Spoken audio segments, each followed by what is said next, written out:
ये कमीना फिर आ गया हमारी बेटी की जिंदगी में। तूने उस लड़के के लिए बुलाया हमें? उस लड़के के लिए? माँ माँ वो नहीं है, आप गलत समझ रही हैं। भाई परे भी है तो पूरी बिरादरी में हमारी नाक कटा गया। नहीं बाबूजी, ये रोहन नहीं है, ये गुरु है। आप समझने की कोशिश कीजिए। गुरु? ये हम सब का गुरु है। अरे तू कैसे भूल गई? इसने इतनी बेइज्जती करी हमारी। कर्म जली, तेरी बुद्धि खराब होगी, तेरी बुद्धि भ्रष्ट होगी। अरे तुझे राज सरिता ना बचाते उस कमीने के चुंगल से तो आज तू उसके घर की सुंदरी बनी हुई होती। आप लोग एक बार मेरी बात शांति से सुन लीजिए। ये वही लड़का है जो मुझे 2 बार मिला था और मुझे भी यही गलतफहमी हो गई थी कि ये रोहन है। लेकिन ये एक गरीब घर का लड़का है, अपने भैया और भाभी के साथ एक छोटे से कमरे में रहता है। बहुत ही मामूली नौकरी करता है ये। बाबूजी, ये गुरु है, रोहन नहीं है।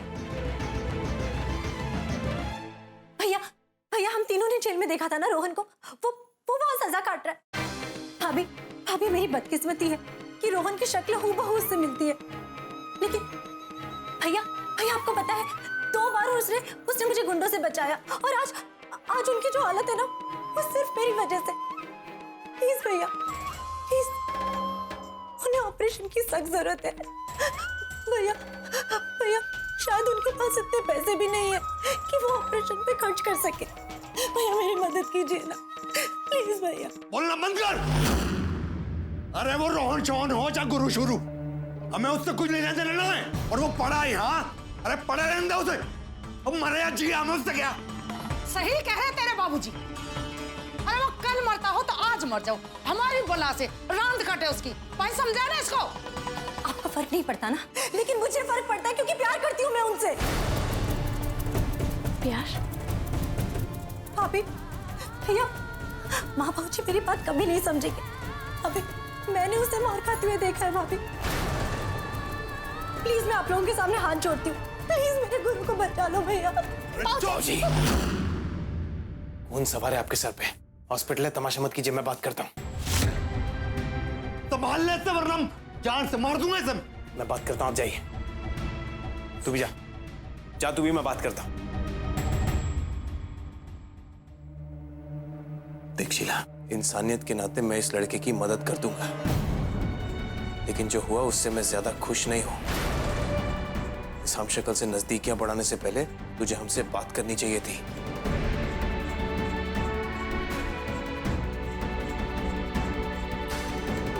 वो पैसे जमा करने थे।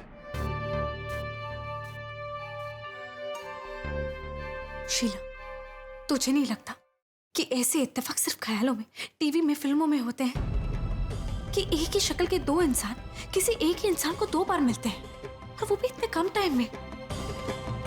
मुझे तो लगता है कि रोहन ने ही अपना भेस बदला होगा। भाभी, मैंने उनका घर देखा है, उनकी भाभी को उनको छली कटी सुनाते देखा है। वो जिस शॉप में काम करते हैं वहां भी मैंने पता किया, वो रोहन नहीं है भाभी, बस उस जैसे दिखते हैं। और मैं जाने लगी हूँ उनको, बहुत प्यार करती हूँ मैं उनसे भाभी। शीला, तू जानती है तू क्या कर रही है? हाँ भाभी, मैं शादी करना चाहती हूँ उनसे, उनके साथ घर बसाना चाहती हूँ, अपनी जिंदगी उनके साथ जीना चाहती हूँ। और अगर बाबूजी और राजी इस बात के लिए नहीं मानी तो मैं अपनी जान दे दूंगी। शीला, तू पागल तो नहीं हो गई है? कैसी अच्छा जी, जान तो तू तब देगी ना जब घर से बाहर जाएगी। उस लड़के का ख्याल दिमाग से निकाल दे। अब चाहे तू जान देने की धमकी दे या कुछ भी कर, इस जन्म में तो तेरा मिलन उस रोहन जैसे लड़के से नहीं होने दूंगी मैं, किसी हाल में भी। चल यहाँ से। प्लीज माँ, चल माँ, मुझे यही रहने दे गुरु के पास।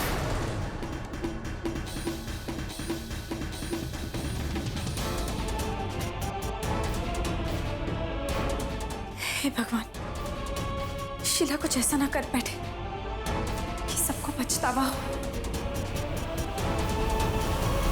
मैं तेरी माँ हूँ, मुझे समझाने की मैं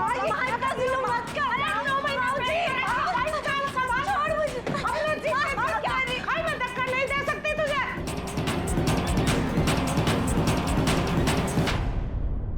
खबरदार अगर किसी ने इस कमरे का दरवाजा खोला, मुझसे बुरा नहीं होगा बस।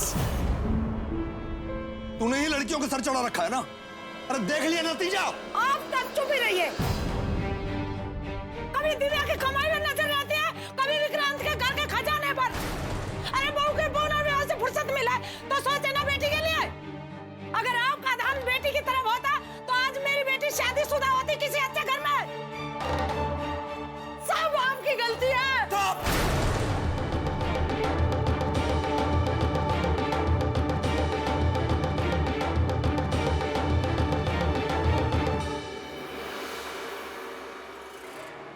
सेठ जी, ये नाजुक घड़ी है, बेटी का पांव कभी भी फिसल सकता है।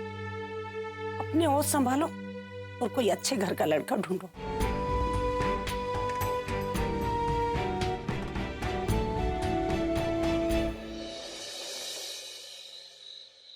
राज जी, शीला तो उस लड़के के प्यार में दीवानी हो चुकी है। वो लड़का रोहन ही हुआ तो? पर वो ये बात मानने के लिए तैयार ही नहीं है। चीख चीख कर वकालत करी है कि वो लड़का कोई गुरु है, रोहन नहीं। अरे वो पागल तो पहले भी दीवानी हो गई थी रोहन के प्यार में। आप पर भी हाथ उठाया था और पता नहीं क्या क्या तमाशा खड़ा किया था। लेकिन हम तो पागल नहीं है ना, सब कुछ जानते हुए उसे कुएं में कूदने दे नहीं सकते। कल को अगर पता चला कि वो गुरु नहीं रोहन है और ये उसके परिवार की कोई चाल है तो। राज जी, इस वक्त माँ बाबूजी समझदारी से काम नहीं लेंगे, हमें ही सब्र से काम लेना होगा। एक तरफ शीला को समझाना होगा और दूसरी तरफ ये रोहन गुरु जो कोई भी है, इसकी सच्चाई को पता करना होगा। राज जी, मेरा फोन पास करना।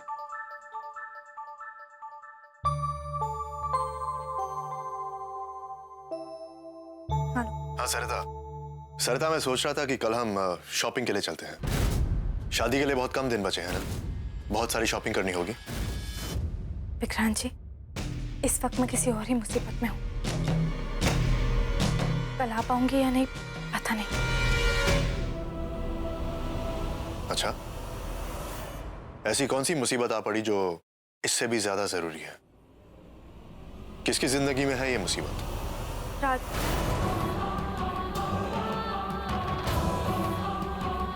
मैं आपसे बाद में बात करती हूँ।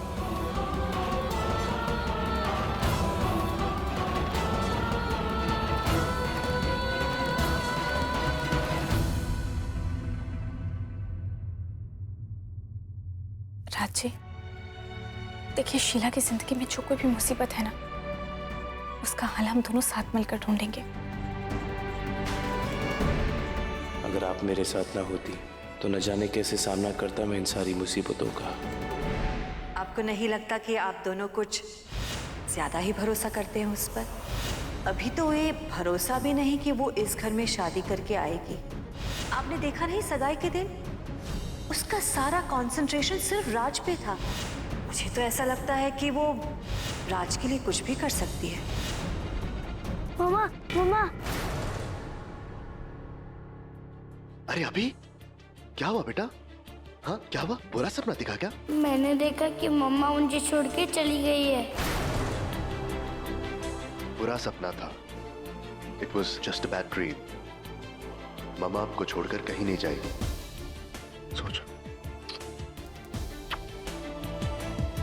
और आपके डैडी आपसे वादा करते हैं, अगर वो जाना भी चाहे ना, तो वो आपकी मम्मा को आपके पास लेकर ही आएंगे।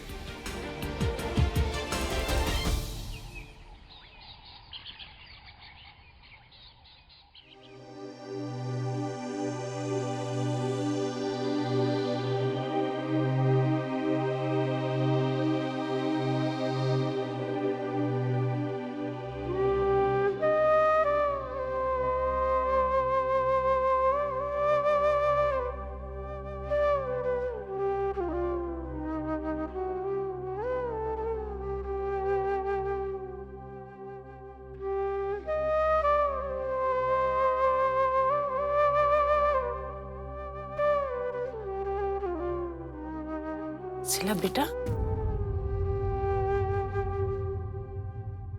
खुद को भी और हमें क्यों तकलीफ दे रही है तू? अरे वो लड़का उस कमीने की हमशक्ल था, तुझे और हमें बड़ा दुख दिया उसने। तू उसे भूल जा बेटा। देख बेटा, तुझे मैंने अपनी कोख से जना है और तेरे घर बसाने की जिम्मेदारी मेरी है। मुझ पे भरोसा कर बेटा, तेरे लिए इतना अच्छा लड़का ढूंढूंगी कि तू देखती रह जाएगी। बेटा तू खुश होगी तो सारा परिवार खुश होगा। ले चाय पी ले। तू नहीं सुनती ना मेरी बात तो मत सुन। ये रखी चाय और जब तेरा जी करे जब पी लिए। और मेरी बात एक कान खोल कर सुन ले, इस घर से बाहर तू जब जाएगी जब तेरे सर से ये प्यार व्यार का भूत उतर जाएगा, समझ गई?